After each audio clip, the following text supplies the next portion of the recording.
কাজিগাঁৱত পৰ্বতজৰা LSC-ৰ মানে main steering committee যিটো এইটো মানে অফিচটো উদ্বোধন কৰা হ'ল।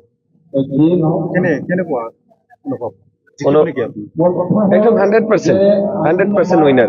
কোকৰাঝাৰৰ 5টা চিট আছে, 5টাতে আমি উইনাৰ হৈ আছো। কোকৰাঝাৰত এনেতো মোৰ কোনো প্ৰতিদ্বন্দ্বী নাই। দ্বিতীয় স্থানত বিজেপি আৰু BPF-ৰ প্ৰাৰ্থী কিবাই থাকিব, ডক্টৰ ৰেজাউল কৰিমা থাকিব। চৰকাৰটো থাকিলে কি হ'ব? চৰকাৰটো আমাৰো আছিলে। চৰকাৰটো থাকিলেই তো মানে ৰাইজৰ সিদ্ধান্তবিলাক এনেকে নহয়। যোৱাবাৰ অলপ মানে তেখেতসকলে মিছগাইড কৰিলে। BPPL-ক এইকাৰণে ভোট দিব, ইয়াতে BTC-ত এটা মানে ষ্ট্ৰং বিৰোধী লাগে।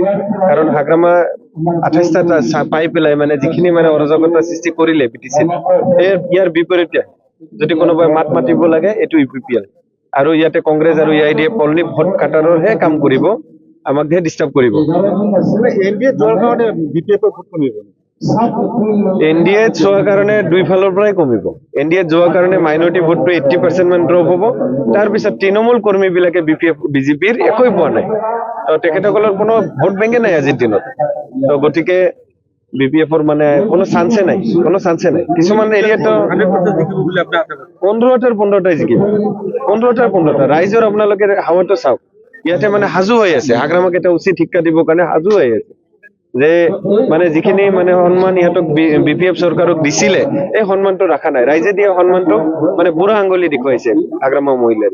তো ইয়াৰ প্ৰতি উত্তৰ দিব ৰাইজে।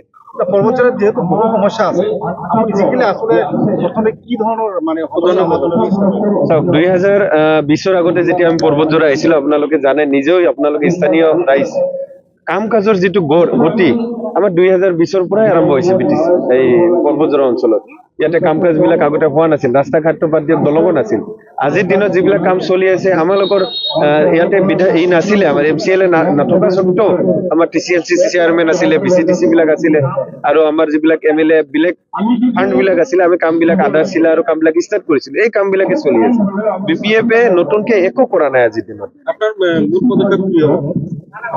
মূল পদক্ষেপটো ইয়াতে মানে কানেক্টিভিটিৰ এটা প্ৰব্লেম আছে। কানেক্টিভিটিটো পৰ্বতজৰা বুলি ক'লে পৰ্বতজৰা যিটো ব্লক আছে, এইটো হিচাপত এইটো বাদেও আৰু 7টা ব্লক আছে আমাৰ তাতে।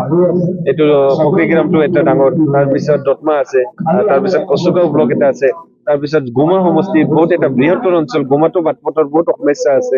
তাৰপিছত শ্ৰীৰামপুৰতো আজিকালি কাম বিলাক হৈ আছে, তথাপিও মানে বহুত সমস্যাটো আছে। শিক্ষাটো স্কুল কলেজৰো বহুত কাম কৰিব লগা আছে। স্কুল কলেজ বিলাকৰো মানে ইনফ্ৰাষ্ট্ৰাকচাৰটোও ভাল নহয়, আৰু শিক্ষক বিলাকৰো মানে বহুত কমি আছে। তো BPF চৰকাৰ অহাৰ পিছত মানে প্ৰথমতে ইলেকশ্যনৰ টাইমত ক'লে আমি শিক্ষক বিলাক সোনকালে নিযুক্তি দিম, কিন্তু আজি ইমানটা দিন হৈ গ'ল চৰকাৰ অহা, আজি ৰবিৰাম ব্ৰহ্ম ডাঙৰীয়াই শিক্ষক বিলাক ভালকে নিযুক্তি দিব পৰা নাই। তো আমাৰ কামটো হ'ব, আমি এইবিলাক মানে প্ৰেছাৰাইজ কৰি পেলাই সোনকালে কাম বিলাক কৰাই দিয়া।